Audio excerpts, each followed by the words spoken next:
बिस्मिल्लाहिर्रहमानिर्रहीम। ये सही बुखारी की अहदीस हैं जिन में मदीना के फ़ज़ाइल का बयान है। सबसे पहली हदीस, नबी करीम सल्लल्लाहु अलैहि वसल्लम ने फरमाया, मदीना हरम है, फ़लाँ जगह से फ़लाँ जगह तक, यानी जबल आयर से सौर तक, इस हद में कोई दरख्त न काटा जाए, ना कोई बिदअत की जाए, और जिसने भी यहाँ कोई बिदअत निकाली इस पर अल्लाह ताला और तमाम मलाइका और इंसानों की लानत।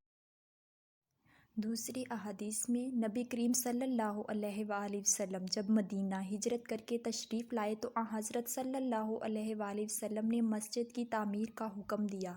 आप सल्लल्लाहु अलैहि वसल्लम ने फरमाया, ए बनो नजार, तुम अपनी उस ज़मीन की मुझसे कीमत ले लो। लेकिन उन्होंने अर्ज़ की कि हम उसकी कीमत सिर्फ़ अल्लाह ताला से मांगते हैं। फिर हज़रत सल्लल्लाहु अलैहि वसल्लम ने मुशरिकीन की कब्रों के मुतल्लिक़ फरमाया और वो उखाड़ दी गईं। वीराना के मुतल्लिक़ हुक्म दिया और वो बर्बाद कर दिया गया। खजूर के दरख्तों के मुतल्लिक़ हुक्म दिया और वो काट दिए गए, और वो दरख्त क़िबला-ए रुख़ थे। और तीसरी हदीस में ज़िक्र है, नबी करीम सल्लल्लाहु अलैहि वसल्लम ने फरमाया, मदीना के दोनों पथरीले किनारों में जो ज़मीन है वो मेरी ज़बान पर हरम ठहराई गई। हज़रत अबू हुरैरा रज़ियल्लाहु अन्हु ने बयान किया कि नबी करीम सल्लल्लाहु अलैहि वसल्लम बनु हारसा के पास आए और फरमाया, बनु हारसा, मेरा ख़्याल है तुम लोग हरम से बाहर हो गए हो। फिर आप सल्लल्लाहु अलैहि वसल्लम ने मुड़कर देखा और फरमाया कि नहीं, बल्कि तुम लोग हरम के अंदर ही हो।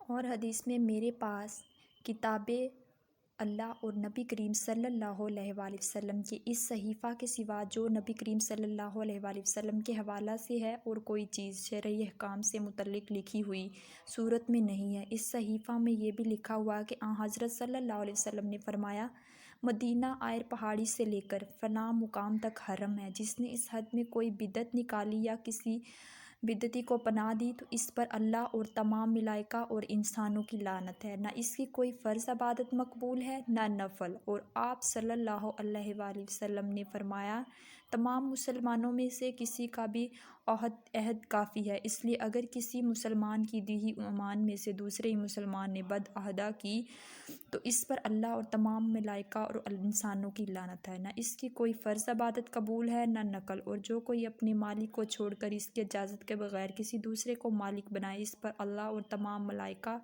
और इंसानों की लानत है। न इसकी कोई फ़र्ज़ इबादत मकबूल है और न नकल।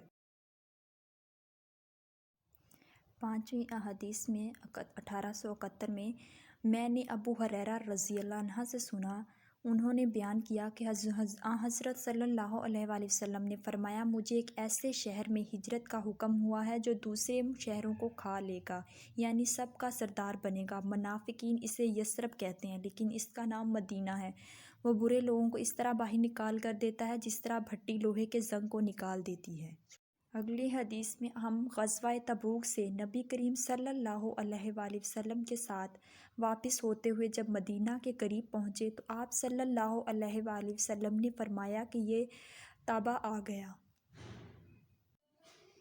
अबू हुरैरा रज़ियल्लाहु अन्हु फरमाया करते थे, अगर मैं मदीना में हिरन चढ़ते हुए देखूं तो इन्हें कभी न छेड़ूं, क्योंकि रसूलुल्लाह सल्लल्लाहु अलैहि वसल्लम ने फरमाया था कि मदीना की ज़मीन दोनों पथरीले मैदानों के बीच में हरम है। और हदीस में, मैंने रसूलुल्लाह सल्लल्लाहु अलैहि वसल्लम से सुना, आप सल्लल्लाहु अलैहि वसल्लम ने फरमाया कि तुम लोग मदीना को बेहतर हालत में छोड़ जाओगे, फिर वो ऐसा अजाड़ हो जाएगा कि फिर वहाँ वहशी जानवर, दरिंद और परिंद बसने लगेंगे। और आखिर में मुज़ैना के दो चरवाहे मदीना आएंगे ताकि अपनी बकरियों को हाँक ले जाएं, लेकिन वहाँ इन्हें सिर्फ वहशी जानवर नज़र आएंगे। आखिर सनीता अलविदा तक जा पहुँचेंगे तो अपने मुंह के बल गिर पड़ेंगे। और अहादीस में, मैंने रसूलुल्लाह सल्लल्लाहु अलैहि वसल्लम से सुना कि आपने फरमाया कि यमन फ़तह होगा तो कुछ लोग अपनी सवारियों को दौड़ाते हुए लाएंगे और अपने घर वालों को और इनको जो इनकी बात मान जाएंगे सवार करके मदीना से वापस यमन को ले जाएंगे। काश इन्हें मालूम होता कि मदीना ही इनके लिए बेहतर था और इराक़ फ़तह होगा तो कुछ लोग अपनी सवारियों को तेज़ दौड़ाते हुए लाएंगे और अपने घर वालों को और जो इनकी बात मानेंगे अपने साथ इराक़ वापस ले जाएंगे। काश इन्हें मालूम होता कि मदीना ही इनके लिए बेहतर था। پہلی احادیث میں ہم نے خبیب بن عبد الرحمن نے ان سے حفص بن عاصم نے اور ان سے حضرت ابو ہریرہ رضی اللہ عنہ نے بیان کیا کہ رسول اللہ صلی اللہ علیہ وسلم نے فرمایا، قیامت کے قریب ایمان مدینہ میں اس طرح سمٹ آئے گا جیسے سانپ سمٹ کر اپنے بل میں آ جایا کرتا ہے۔ مدینہ کے بارے میں ایک اور احادیث میں بیان ہے کہ حضرت صلی اللہ علیہ وآلہ وسلم نے فرمایا تھا کہ اہل مدینہ کے ساتھ جو شخص بھی فریب کرے گا وہ اس طرح گھل جائے گا جیسے نمک پانی میں گھل جایا کرتا ہے۔ نبی کریم صلی اللہ علیہ وآلہ وسلم مدینہ کے محلات میں سے ایک محل یعنی اونچے مکان پر چڑھے، پھر فرمایا کہ جو کچھ میں دیکھ رہا ہوں کیا تمہیں بھی نظر آ رہا ہے؟ میں بوندوں کے گرنے کی جگہ کی طرح تمہارے گھروں میں فتنوں کے نازل ہونے کی جگہوں کو دیکھ رہا ہوں۔ اس روایت کی متابعت معمر اور سلمان بن کثیر نے زہری کے واسطے سے کی ہے۔ نبی کریم صلی اللہ علیہ وآلہ وسلم نے فرمایا، مدینہ پر دجال کا رعب بھی نہیں پڑے گا۔ اس دور میں مدینہ کے 7 دروازے ہوں گے اور ہر دروازے پر 2 فرشتے ہوں گے۔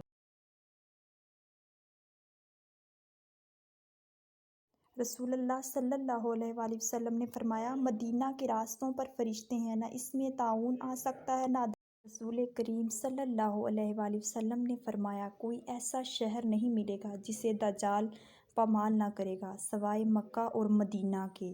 ان کے ہر راستے پر صف بستہ فرشتے کھڑے ہوں گے جو ان کی حفاظت کریں گے۔ پھر مدینہ کی زمین 3 مرتبہ کانپے گی، جس سے ایک ایک کافر اور منافق کو اللہ تعالیٰ اس میں سے باہر کر دے گا۔